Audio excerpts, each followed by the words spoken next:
오늘의 이슈는 영화 얘기부터 시작을 하겠습니다. 혹시 quiet place라는 영화 아시는지요? 대단히 무서운 영화였지요. 그리고 사실 굉장히 인기를 끌어서 속편이 개봉됐던 영화입니다. 그런데 이 영화의 카피가 무엇인지 기억하십니까? 소리내면 죽는다였습니다. 외계 생명체가 지구를 습격을 해서, 그런데 이 외계 생명체는 소리에 민감합니다. 보이진 않고요. 볼 수는 없고요. 그러니까 외계 생명체는 피하려면 소리를 내면 안 됩니다. 조그맣게라도 소리를 내면 외계 생명체에 의해서 죽음을 당한다는 그런 내용의 영화였지요. 그런데 바로 어제였습니다. 일요일 저녁 6시 그 영화 제목과 똑같은 일이 벌어졌습니다. 바로 민주당 전당대회였습니다.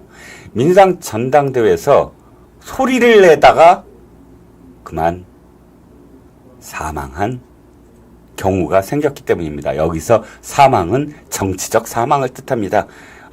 인명에 대한 어떤 이야기는 아닌 비유를 제가 하는 것이지요. 바로 정봉주와 관련된 이야기입니다. 자, 정봉주라는 정치인을 제가 옹호하려고 한다는 것이 아니라는 것을 전제로 지금부터 말씀을 드릴게요. 정봉주는 사실상 저는 사라져야 될 구태 정치인입니다. 그런데 그가 글렀던 간에 어떤 전당대회에서 어떤 과정을 통해서 어떤 결과를 낳았다. 그것이 과연 민주주의냐 아니냐, 이런 해석, 이런 분석은 그 사람이 옳고 그르냐, 좋은 정치인이냐 나쁜 정치인이냐라는 문제와는 다른 문제입니다. 아무리 나쁜 정치인이라 하더라도 그가 배제되는 과정이 온당하고 또 민주적이어야만 한다는 겁니다. 그래서 그 과정에 대해서 문제점을 지적하는 건 정봉주가 옳았다라는 뜻이 아니라는 것, 그것을 전제로 해서 깜짝 놀랐던 것이 정봉주가 6위로 떨어져서 바로 최고위원에 등극하지 못했다는 것, 이것이 놀랍고 저는 또 무서웠습니다. 민주당, 특히나 이재명이 무서웠다는 얘기입니다. 구체적으로 얘기를 하면 이겁니다. 이재명이 대표로 선출됐다. 아무도 관심이 없습니다. 너무 당연한 얘기니까요. 85%의 지지율을 받았다. 아무도 관심이 없습니다. 득표를 받았다. 아무도 관심이 없습니다. 이재명이 그 정도로 그냥 옹립될 거다라는 것 누구나 알 수 있었던 것이고요. 그 많은 돈을 들여서 전당대회를 치를 이유가 하나도 없지 않느냐, 그냥 박수치면서 옹립하면 될 일을 왜 했느냐라는 비판도 그래서 나오는 것이겠지요. 그런데 문제는 최고위원입니다. 그 직전까지 헤드 타이틀은 이랬습니다. 언론사들의 헤드 타이틀은 정봉주가 몇 위로 최고위원에 입성할까 였습니다. 자, 이 문장이 어떻게 됐죠? 입성은 당연한 건데 몇 위냐? 5위까지인데 5위, 간신히 5위로라도 입성을 하느냐? 아니면 그래도 초반에 누적된 게 있기 때문에 최소한 3위 이내로 입성을 하느냐? 이것을 전망하는 기사이지 결코 어떠한 언론도 정봉주가 탈락할 것이다 라고 전망한 언론은 제가 보지를 못했습니다. 저 역시 정봉주가 순위는 많이 떨어지지만 최고위원에 입성할 것이라는 전망을 했었습니다. 그리고 결과를 보고 너무너무 놀랬던 것이지요. 자, 왜 그랬을까요? 제가 놀란 이유는 이겁니다. 권리당원들의 투표였다면 정봉주가 더 내려갈 가능성이 있었겠지요. 왜냐하면 아시다시피 정봉주는 지금 개딸들의 심기 그리고 이재명의 심기를 거슬렸습니다. 영린을 건드린 것이지요. 특히 이재명의 영린을 건드렸습니다. 어떤 형식으로 건드렸냐면 바로 박원석 전 의원이 정봉주와 친한 형 동생 하는 그런 사이라고 스스로 밝히면서 어떤 라디오 방송에서 정봉주가 이런 말을 자신한테 사석에서 했다라고 말을 한 겁니다. 어떤 내용? 즉 사석에서 이재명 대표가 대통령이 되어서는 안 된다라고 울분을 토했다는 것이지요.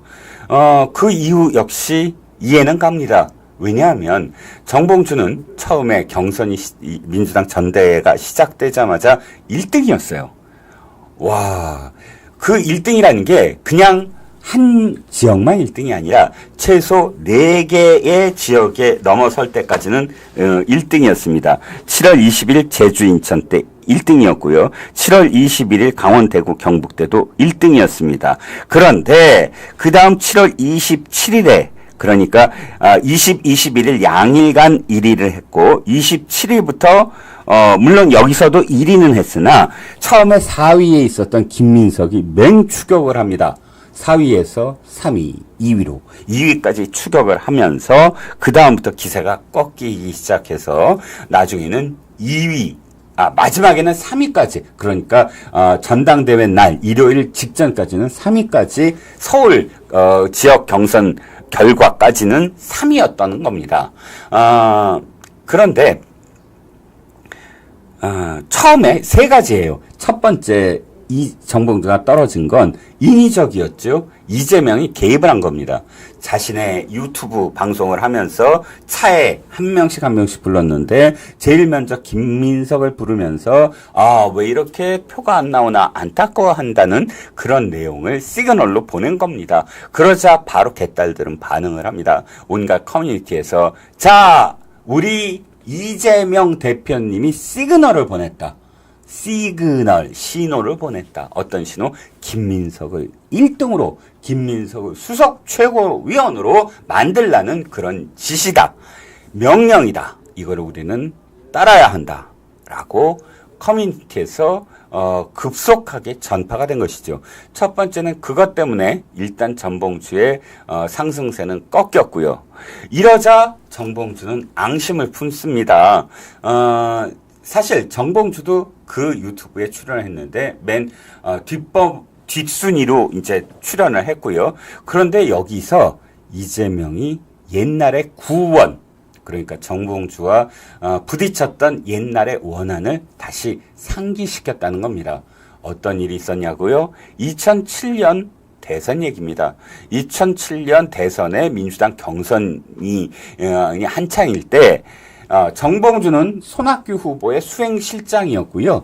이재명은 정동영 후보의 그냥 캠프의 일원이었습니다. 그렇게 수행실장 정도까지 올라가지도 못했고요. 그런 아주 중요한 보직을 하는 것이 아니라 그냥 행동대원 정도였습니다. 그런데 이재명 행동대원이 사람들을 막 끌고 다니면서 예를 들어서 부산에 지금 그 유세를 해야 되는데 부산에 전당대회였나요? 어쨌든 그걸 해야 되는데 차에 사람들을 끌려다가 거기에 뛰어든 겁니다. 그러자 그것을 찾아낸 정봉주가 항의를 했고요. 항의를 하면서 몸싸움이 벌어졌습니다. 근데 그 다음날 다시 만나서 서로 막 옥신각신 화를 내면서 서로 싸우는 그런 동영상이 SBS 뉴스를 통해서 당시에 보도가 되기도 했죠. 그런데 정봉주로서는 사실 그날의 기억이 이재명 머릿속에 사라졌기를 기대할 겁니다. 왜냐하면 정봉주는 사실 그때 이재명이라는 사람을 깔봤거든요. 자기는 국회의원이고 또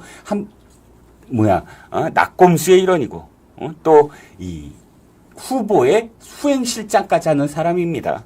그러니까 어디서 성남에서 무슨 변호사 하는 정도의 그리고 당원도 아닌 것 같은 그러니까 정식 당직자도 아닌 그런 이재명이라는 사람을 사실 눈에 들어왔겠습니까? 그러니까 좀 더 고압적이었겠고요. 근데 그 얘기를 지금 이 전당대회 시기에 자기 유튜브에 차에 태워서 그 얘기를 할 줄 정봉주는 몰랐겠지요. 그런데 그 자리에서 이렇게 얘기합니다. 이재명. 성질 좀 죽이세요, 이제. 무슨 뜻이겠습니까? 이재명의 뒤끝 정말 장렬입니다. 정봉주 가슴이 그때 조금 무너져 내렸을 겁니다. 정봉주 눈치 빠르거든요. 이재명이 방송에서 이렇게 대놓고 나를 씹는다? 이거 앞으로 어떻게 될까?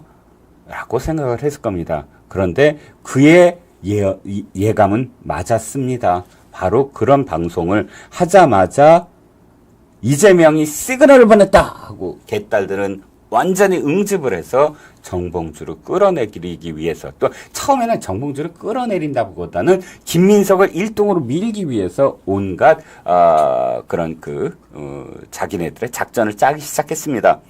그러자 아까도 말씀드렸지만 부울경 7월 27일 부울경까지 이제 흐름이 계속 자신이 1위가 되지 못하고 계속 내려가자 정봉주가 여기서 이제 원한을 갖습니다.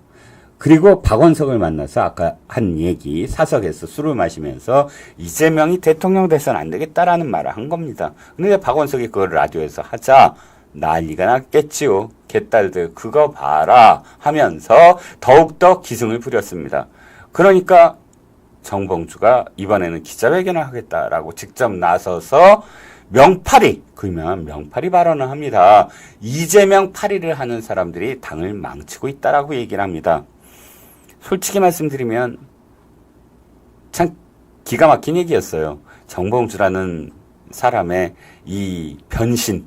왜냐하면 정봉주도 이재명을 팔았거든요. 아니, 초기에 기사 기억 안 나십니까? 민주당의 모든 최고위원 후보들이 서로 찐명 경쟁을 하고 있다라는 제목 기억하실 겁니다. 당연히 정봉주도 이재명을 찬양하고 있었죠. 그리고 또 정봉주는 자기를 이재명이 내치리라고는 생각을 못했을 겁니다. 왜? 이미 1년여 전부터 정봉주는 방송에 나가거나 유튜브를 하거나 SNS 글을 올릴 때마다 당원 민주주의를 소리 높여 외친 사람입니다.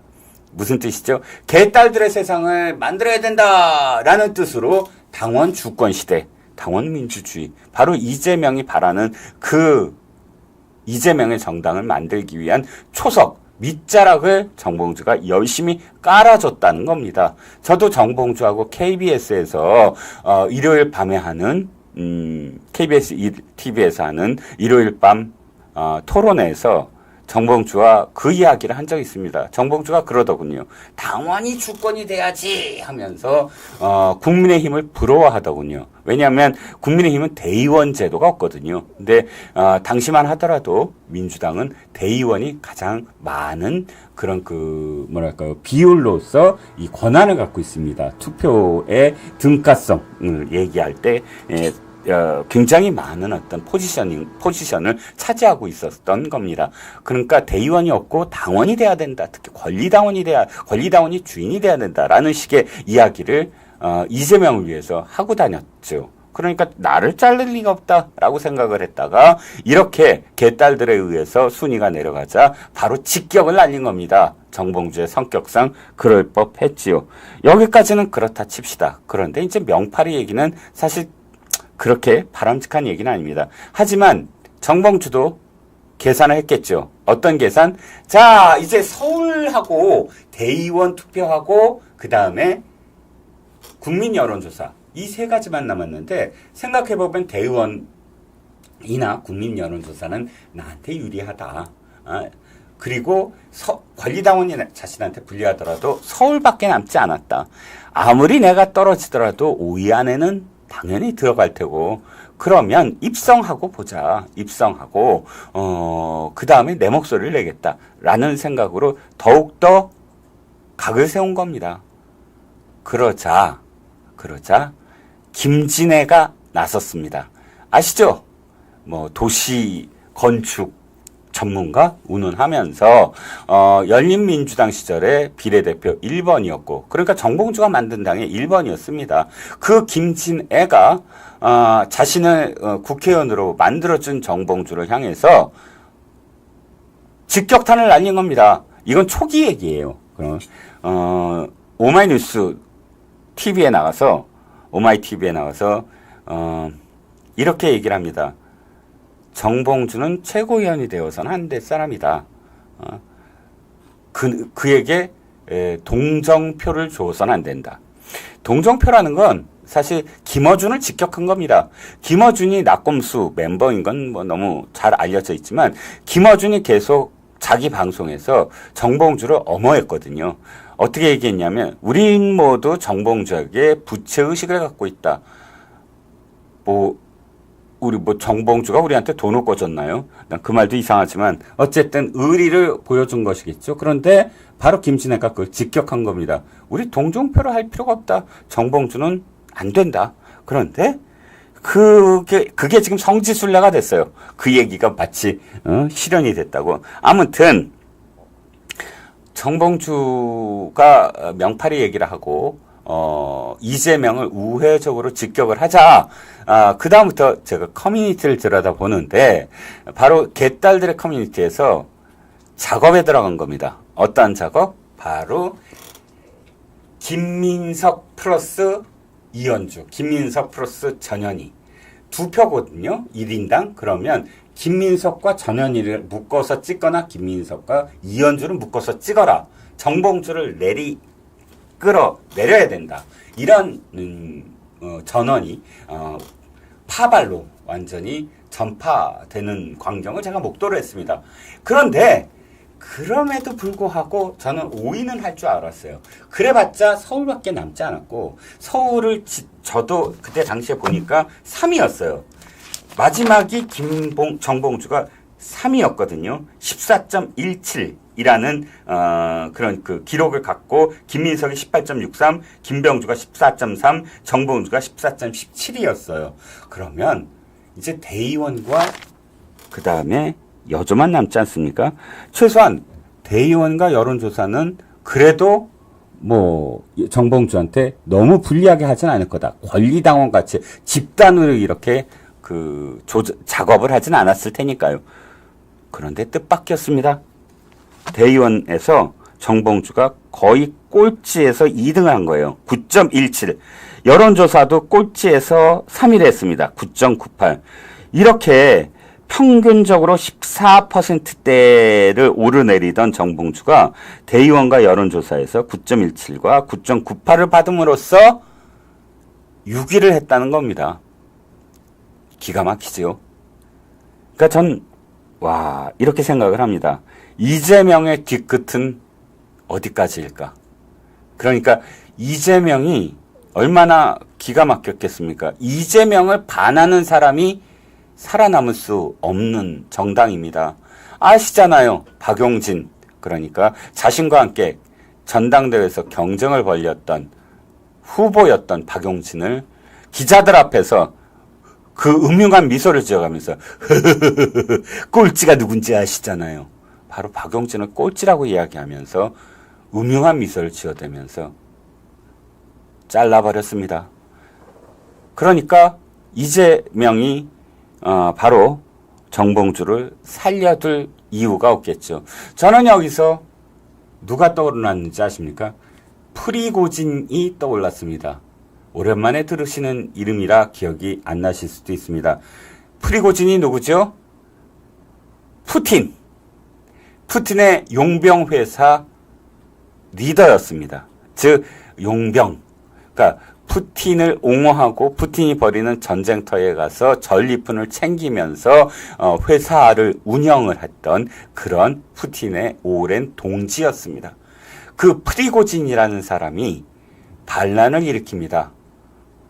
우리를 총알바지로 쓰면서 제대로 대우하지 않는다라고 대포와 그 다음에 이 병사들의 발길을 모스크바로 바꾼 겁니다. 그리고 진격을 시작을 했습니다. 그런데 어찌됐든 나중에 포기를 하죠. 대신 약속을 받아냅니다. 자신의 목숨은 살려두는 것으로요. 그런데 2개월 반란을 일으킨 지 2개월 만에 의문의 죽음을 당합니다.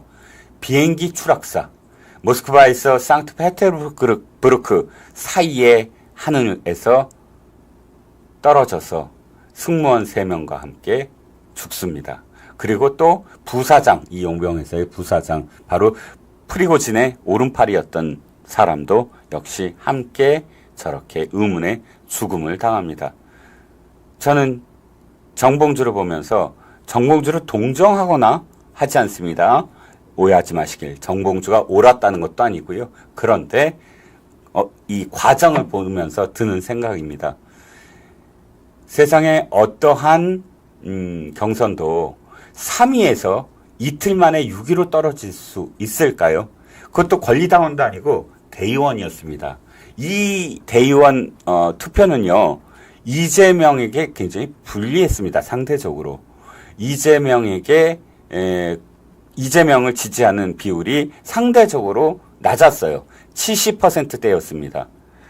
74.89%로 득표율이 나왔군요. 대의원한테는. 높은 득표율 맞습니다. 그런데 생각을 해보세요. 권리당원은 90%가 초반에 넘지 않았습니까? 거기에 비한다면 어마어마하게 떨어진 수치죠. 그렇게 이재명을 상대적으로 싫어했던 표가 정봉주를 지금 9%로 해서 떨어뜨린 겁니다. 일반 국민 여론조사 역시 마찬가지였습니다. 9%. 그러니까 이재명의 뒤끝은 일반 국민과 대의원에게도 작용을 했다? 이렇게 해석을 해야 되나요? 이것이 첫 번째, 민주당의 이재명이 참 무섭다. 제가 무섭다는 건 용기가 없다 이런 뜻이 아니라 바로 프리고진처럼 이렇게 정말 잔혹하게 자신을 경쟁자라기보다는 자신을 비판하거나 욕을 하거나 비난을 하는 사람을 가차없이 제거하는 그런 정치를 우리는 이번에 목도했다는 겁니다. 그야말로 전광석화로 이틀 만에 완전히 정치적 생명을 끊어놓았다라는 것이고요. 여기에 또 한 가지 역으로 그럼 5명 안에 누구 들어갑니까? 바로 전현희와 이현주가 들어갑니다. 전현희는 서울까지 어떻게 됐냐면 하나, 둘, 셋, 넷, 다섯, 5위였습니다. 12.75였습니다. 당시에 2위는 김병주였지요. 그런데 자리 바꿈을 합니다. 김병주가 4위로 가고 전현희가 2위로 등극을 한 겁니다. 여기에 이현주까지 포함이 됩니다. 이현주는 당시에 6위였습니다. 그런데 5위로 점프를 합니다. 김병주, 전현희의 공통점은 뭐죠? 막말을 했다는 겁니다. 김병주는 사성장군 출신입니다. 상대적으로 인지도가 낮을 수밖에 없지요. 왜? 국방위에 있었으니까요. 국방위에서 국방과 관련된, 안보와 관련된 질의와 응답을 하는 그런 그 상임위에는 사실 그렇게 튀길 발언을 그렇게 많이 하지 못하는 그런 상임위예요. 예를 들자면 법사위, 과방위 이런 데는 어마어마하겠지요. 그런데 이 사람이 본회의장에서 한일 동맹이라는 표현을 시비를 걸면서 정신 나간 국민의힘 의원들이라고 대놓고 비난한 겁니다. 그러자 김병주가 6위 이하였는데 2위로 서울까지 올라간 것이지요. 여기에 그런데 전현희가 더 심한 말을 해서 2위로 자리 바꿈을 한 겁니다. 어떤 말? 바로 김건희는 살인자다. 아까도 말씀드렸지만 더 이상의 막말이라고 할 수 없는, 이거보다 더 막말이 있을까요? 자, 이런 말을 해서 2위로 등극을 합니다. 여기에 평소 참 대단히 공격적이고 또 돌발적이고 또 험한 말을 서슴지 않는, 그래서 문재인도 욕하고 이재명도 욕하고 그저 난사를 해대는 이현주가 5위에 포함이 된 겁니다. 이렇게 최고위의 어떤 결과를 놓고 우리는 이런 결과를 놓고 우리는 교훈을 얻을 수가 있겠죠. 첫 번째, 이재명에 반하면 죽는다. 두 번째, 막말을 할수록 성공한다. 이 당에서는, 민주당은 막말을 할수록 출세를 할 수 있다. 세 번째, 이재명에 충성할수록 득세를 할 수 있다. 이 세 가지 교훈을 민주당에서 성공하려는 정치인들에게 주었다는 겁니다. 이제부터 민주당에서 공천을 받거나 민주당 내에서 높은 자리에 오르려는 사람들은 앞서 말한 세 가지의 자질만 있으면 충분히 성공할 수 있다는 겁니다. 충성 경쟁을 하고 막말 경쟁을 하고 이재명의 등에 칼을 꽂지만 않으면 언제든 성공할 수 있다. 이런 교훈이 이 당에 남았다는 겁니다.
제가 이 이슈는 한 가지 기사 때문에 갖고 왔습니다. 바로 우리나라 원전과 관련된 얘기인데요. 원전 얘기는 사실 굉장히 희망적이고 고무적인 이야기라고 생각하시겠죠. 왜냐하면 우리가 체코와 원전 계약을 성사시킬 수 있는 우선 협상 대상자로 선정이 됐기 때문입니다. 그 두바이에 있는 바라카 원전, 아랍에미리트와 그 계약을 맺었던 바라카 원전이 우리에게 얼마나 많은 희망을 주었는지 기억하실 겁니다.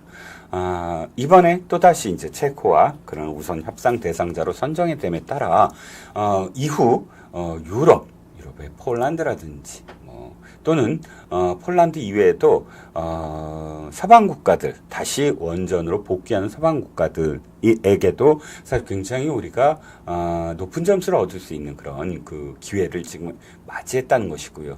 그런데 이런 원전 르네상스가 구현되지 못할 위기에 직면해 있다라고 이데일리는 이번에 밝혔습니다. 무엇 때문일까요? 이렇게 비즈니스를 성공을 시켰는데 왜 우리는 원전 르네상스의 희망을 가지면 안 될 위기에 있는 걸까요? 바로 문재인 때문입니다. 문재인이 5년 동안 얼만큼 극악한 짓을 저질렀는지 원전과 관련돼서 아예 정말 대못을 박았는지 일단 이 기사는 인력난을 예로 들어서 문재인의 악행을 지금 이야기하고 있습니다. 문재인의 탈원전 때 주요 원전 산업 기관과 그 다음에 기업 퇴직자 규모가 무려 1316명이나 되었다는 겁니다. 아시다시피 우리나라의 원전 산업의 공기업은 한수원 한전입니다. 여기에 한국원자력연구원까지 R&D 박사들까지 합쳐서 자그마치 탈원전 기간 동안 1316명이나 빠져나갔다는 것이고요. 문재인 정부 5년간 국내 3대 원전 공기업 한수원, 한전 KPS, 한전 기술의 자발적 퇴직자가 1230명에다가 이는 직전 5년에 727명과 비교하면 70%나 증가했고요. 그 다음에 이 1230명에다가 국내 유일의 원자력 종합 연구기관인 한국원자력연구원에서도 86명이 자발적으로 퇴직했고 이 86명에는 박사급 인력만 63명이 연구원을 떠났다라는 겁니다. 왜 떠났을까요? 우리나라의 원전 산업이 깜깜했기 때문입니다. 새로운 원전도 전부 다 짓지 못하게 하고 있는 원전도 연장을 못하게 하고 그러면 어떻게 되겠습니까? 우리나라 내에서 원전 산업은 아예 대못에 박혀서 관 속으로 누워버렸고요. 그리고 입으로는 맨날 문재인은 아이고 원전을 수출하겠다 원전을 수출하겠다 입으로는 외쳐댔지만 원전을 수출하려는 그 어떤 의지도 보이지 않았습니다. 그리고 다른 나라에서 원전을 개발하고 또 원전을 지으려는 나라들에서 대한민국에 대해서 이렇게 얘기한 겁니다. 아니 당신네들 나라에서는 아예 원전을 문을 닫고 못을 받고 있는데 그런 걸 왜 남의 나라에 수출하겠다는 것이냐. 이 말에 대답을 할 수가 없었다는 겁니다. 당연한 것이죠. 문재인은 우리나라의 미래를 완전히 깜깜하게 닫아버린 것입니다. 그런데 여기에 그 당시에 그러니까 박사급 인력들이나 이 기술자들이 견뎌내겠습니까? 문을 닫는 그런 비즈니스에 계속 몸담고 있을 이유가 있었겠습니까? 이렇게 많은 숫자가 그래서 떨어져 나간 것인데 여기에 더 끔찍한 건 지금 당장 일할 수 있는 사람만이 아니라 원전이라는 건 말이죠. 한번 짓기 시작하려고 하면 수년을 지어야 됩니다. 그리고 하나가 아니라 그 다음 그걸 유지보수를 해야 돼서 계속 사람들이 파견돼야 되고요. 또 거기에 또 다른 어떤 사업을 계속 그 국가 내에서 또 연결시켜야 되고요. 이러다 보면 끊임없이 인력을 충원시켜야 되고요. 그 미래 수요에 대비해서 공급해야 되는 것이 바로 원자력 공학과 학생들입니다. 그런데 아시죠? 문재인 정권 때 카이스트와 서울대 원자력 공학과 학생들이 수업을 받아야 될 시간에 유인물을 돌리고 있었어요. 길거리에서. 국민 여러분, 원자력을 살려주십시오. 우리의 국가의 미래를 살려주십시오. 호소하면서 학생들이 공부도 못하고 그렇게 다녔다는 겁니다. 저도 길거리에서 만났었습니다. 그런데 세상이 바뀌었는데 어떻게 됐는지 아십니까? 올해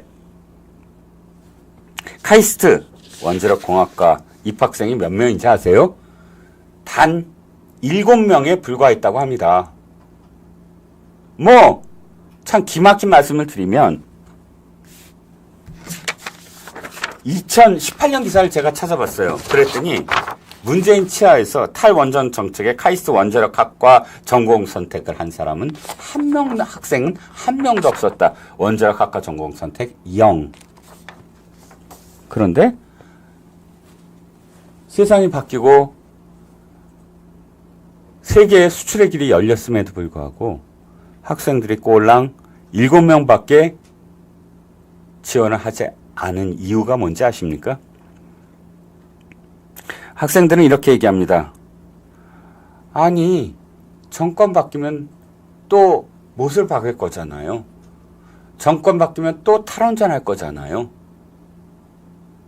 이 말에 어떻게 대답을 할 수 있는 방법이 있을까요? 지금 민주당이 원전을 어떻게 생각할까요? 그 답은 이재명에 있습니다. 이재명 이번에 전당대회를 치르면서 주장한 게 이겁니다. 에너지 고속도로를 깔자. 에너지 고속도로를 깔아 전국 어디서나 태양광 풍력을 이용해 전기를 생산해 필요한 만큼 자기가 쓰고 남는 것은 팔 수 있도록 지능형 전력망을 깔아야 한다. 라고 주장을 한 겁니다. 원전이 아니라 재생에너지 얘기를 한 겁니다. 그런데요, 우리나라가 전국 방방곡곡에 또는 바닷가에 풍력을 설치하면 어떻게 될까요? 우리나라의 생태계는 다 무너집니다. 어장 다 무너집니다. 환경을 파괴하는 겁니다. 우리나라의 산마다 태양광을 설치하면 어떻게 될까요? 이재명은 이렇게 얘기합니다. 아이고, 버려진 산, 노는 앞바다, 여기에 전부 다 풍력과 태양광을 설치하면 어민들도 좋고 농민들도 좋고 지역이 살아납니다. 이렇게 얘기합니다. 태양광은요, 산비탈에 그것을 설치하려면 나무 다 베어내야 됩니다. 흙 다 파야 됩니다. 그러면 어떻게 됩니까? 장마가 오면 전부 다 산사태가 일어납니다. 나무가 없이 태양광 패널들을 박아놓고 장마에 그 패널들이 견디겠습니까? 그 흙이 견디겠냐고요.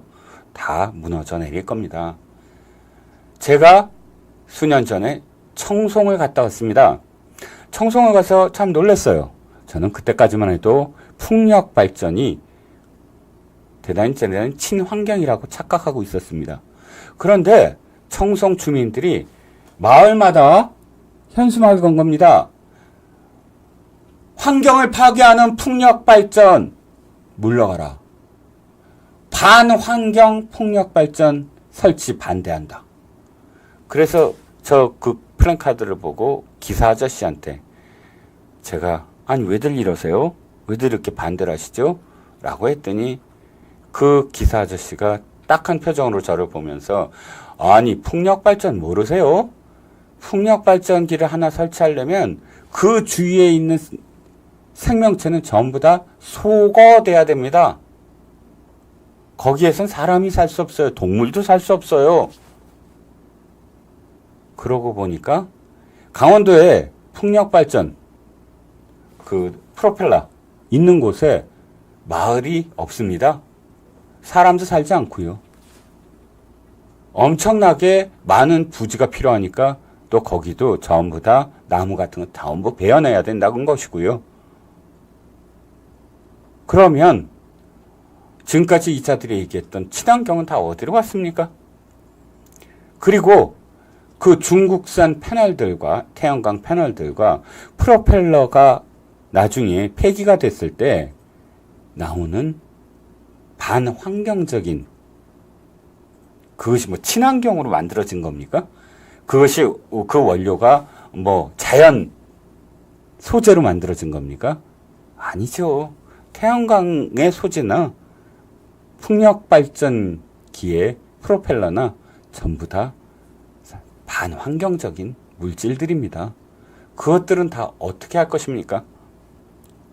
말도 안 되는 얘기를 하면서 마치 신재생 에너지가 살 길 있냐 얘기를 하는데, 자, 원자력공학과 학생들이 이재명의 얘기를 듣고 누가 원자력공학과에 입학을 하겠습니까?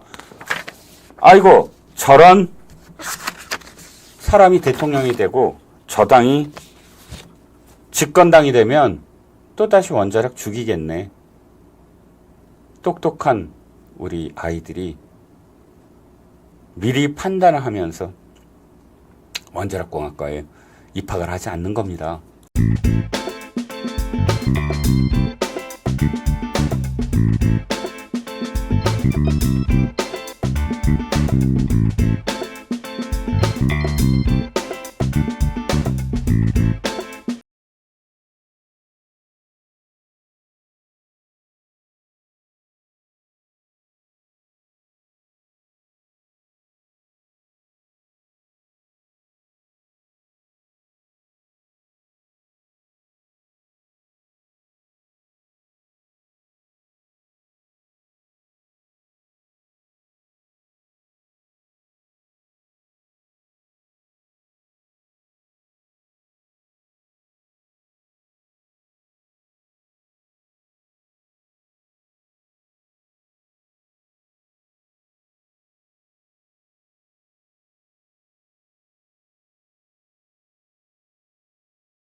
우리가 못하면 프랑스나 미국이 전부 원전을 다 따갈 겁니다. 왜요? 이미 유럽은 다시 원전으로 돌아가고 있습니다. 독일 역시 마찬가지고요. 독일이 맨날 민주당이 독일 얘기를 합니다. 아, 탈원전의 상징이다. 그런데 탈원전의 상징인 독일이 어떻게 됐습니까? 탈원전을 하기 위해서 에너지가 필요하잖아요. 그 에너지, 재생에너지로 지금 독일이 충당하는지 아세요? 아닙니다.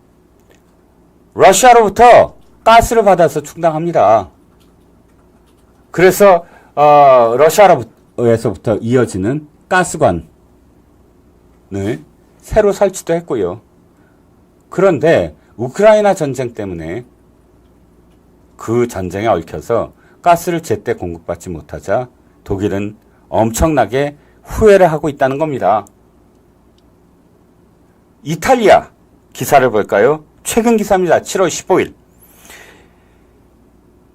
탈원전 35년 만에 소형 원자로 모듈 SMR로 원전 복귀를 추진한다는 기사입니다. 에너지 안보를 확보하겠다. 무슨 뜻이죠? 러시아로부터 에너지를 공급받고 있는데 이 가스를 계속 공급받다가는 러시아에 종속되어 버린다. 자생할 수 있는 길을 택해야 된다. 라는 겁니다. 여기에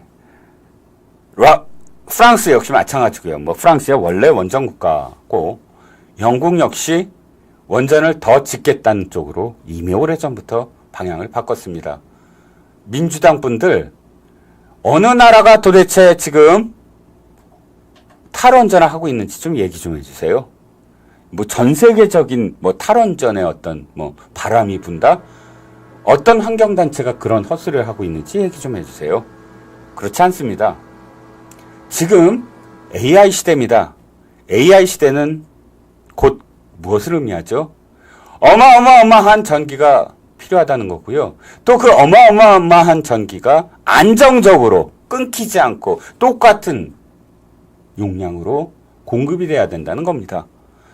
그런데 태양에 의해서 태양이 날까 안 날까, 바람이 불까 안 불까에 따라 비가 오느냐, 태풍이 부느냐에 따라 전력 공급이 일정치 아니한 풍력이나 태양광으로 그 어마어마한 공급을 해야 하는 AI 산업에 전기를 공급할 수 있을까요? 바로 이런 문제 때문에 장학금을 줘도 안 가요. 카이스트 원전 학과 학생들이 그렇게 이야기를 했다는 겁니다. 윤석열 대통령 후보 시절에 2021년 카이스트 학생을 만나 탈원전을 정면으로 비판했다라는 기사도 있습니다. 문재인 정권이 공학도의 꿈과 희망을 빼앗았다 라는 제목도 눈에 띄입니다. 그래서 저는 제안을 합니다. 원자력공학과 학생들에게 희망을 줘야 됩니다.